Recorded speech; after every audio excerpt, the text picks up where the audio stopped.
बड़ी खबर का रुख करते हैं राजस्थान विश्वविद्यालय से। बड़ी खबर, छात्र संघ चुनाव को लेकर छात्र नेताओं की भूख हड़ताल जारी है। आज 2 छात्रों की भूख हड़ताल के कारण बिगड़ गई तबीयत। कल रात भी 2 छात्रों की तबीयत खराब हो गई थी और दोनों छात्रों को एसएमएस अस्पताल ले जाया गया। सरकार बोल चुकी है कि छात्र संघ चुनाव नहीं होंगे। बाकायदा इसको लेकर कोर्ट में भी केवियट सरकार की तरफ से दाखिल कर दी गई। लेकिन दूसरी तरफ छात्र नेता जो उम्मीद लगाकर बैठे थे, जो पूरे साल इसलिए पैसा खर्च कर रहे थे, मेहनत कर रहे थे कि वो छात्र संघ चुनाव को लड़ेंगे और राजनीति की पहली पाठशाला में उत्तीर्ण होकर पहला कदम रखेंगे, उनको मायूसी हाथ लगी। और यही वजह है कि राजस्थान विश्वविद्यालय के साथ प्रदेश की तमाम कॉलेज और यूनिवर्सिटी में इस तरीके से प्रदर्शन चल रहे हैं।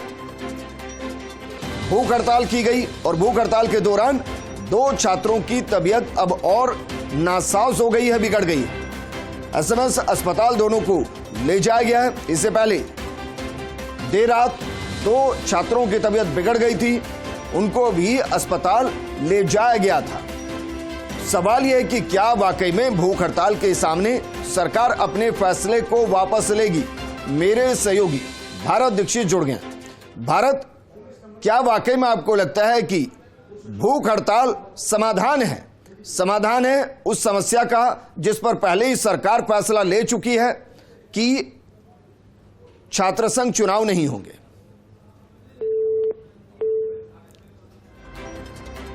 भारत को एक बार फिर से जोड़ने की कोशिश करेंगे, लेकिन जिस तरीके से छात्र लगातार प्रदर्शन कर रहे हैं, धरना दे रहे हैं, उसमें चाहे एबीवीपी के छात्र हों, एनएसयूआई के छात्र हों या फिर वो छात्र जो इस बार तैयारी कर रहे थे उनके समर्थक हों, सभी प्रदर्शन कर रहे हैं। सभी सरकार से मांग कर रहे हैं कि छात्र संघ चुनाव को कराया जाए। लेकिन सरकार की तरफ से स्पष्ट कर दिया गया है कि पढ़ाई को देखते हुए, नई शिक्षा नीति को देखते हुए इस बार छात्र संघ चुनाव नहीं कराए जाएंगे। राजस्थान विश्वविद्यालय में भूख हड़ताल पर जो छात्र नेता बैठे हैं, 2 की तबीयत रात को खराब हो गई थी, 2 की तबीयत अभी खराब हुई और उन दोनों को एसएमएस अस्पताल पहुंचाया गया। फर्स्ट इंडिया का सवाल यह है, क्या वाकई में भूख हड़ताल और इस तरीके के प्रदर्शन से वो फैसला वापस लिया जा सकता है जो सरकार पहले ही ले चुकी है और जिसके खिलाफ सरकार ने कोर्ट में केवियट भी दाखिल कर दी? मेरे सहयोगी भारत जुड़ गए हैं। भारत, क्या वाकई में आपको लगता है कि सरकार जो फैसला ले चुकी है, इस तरीके से भूख हड़ताल के जरिए उस फैसले पर दबाव बनाया जा सकता है, वापस लिया जा सकता है? देखिए, बिल्कुल विजेंद्र, लगातार आपने देखा कि पिछले 2 दिन से जो छात्र हैं वो छात्र संघ चुनाव कराने की मांग को लेकर लगातार धरना दे रहे हैं और भूख हड़ताल दे रहे हैं। कल देर रात भी 2 छात्रों की भूख हड़ताल के चक्कर में तबियत खराब हुई थी, जिनको भी सवाई मानसिंह अस्पताल है वो यहाँ पर ले जाया गया। और आज दोपहर के बाद अन्य 2 छात्रों की तबियत खराब हुई, उनको फिर से एक बार एसएमएस अस्पताल है वो यहाँ पर ले जाया गया।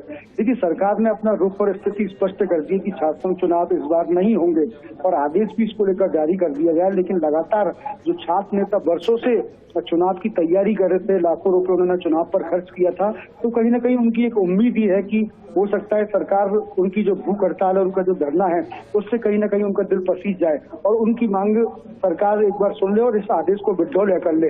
लेकिन जिस प्रकार से परिस्थितियां बन रही है, आपने कल भी देखा कि एनएसयूआई के छात्र नेता हड़ताल पर बैठे, उसके साथ साथ अखिल भारतीय विद्यार्थी परिषद के कार्यकर्ताओं ने कुलपति सचिवालय पर ताला यहाँ पर जड़ा और उग्र प्रदर्शन भी यहाँ पर किया।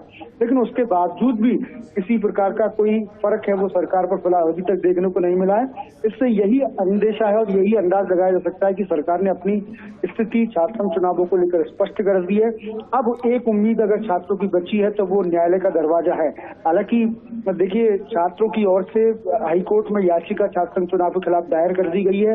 वहीं सरकार को इस चीज का पहले से अंदेशा था कि हाईकोर्ट में छात्रों की ओर से जो याचिका है वो दायर की जाएगी। इससे पहले सरकार की ओर से भी हाईकोर्ट में कैवियट है वो दायर कर दी गई है। अब जब छात्रों के इस मुद्दे पर कोर्ट में सुनवाई होगी तो सरकार का पक्ष भी है वो यहाँ पर सुना जाएगा। तो कहीं ना कहीं अब जो उम्मीद बची है, आपने देखा कि 4 दिन करीब छात्र संघ चुनाव नहीं होने के जो आदेश जारी किए उनको हो गए, और लगातार 4 दिन से जब आदेश जारी हुआ तो देर रात से लगातार छात्रों का धरना प्रदर्शन है वो जारी है।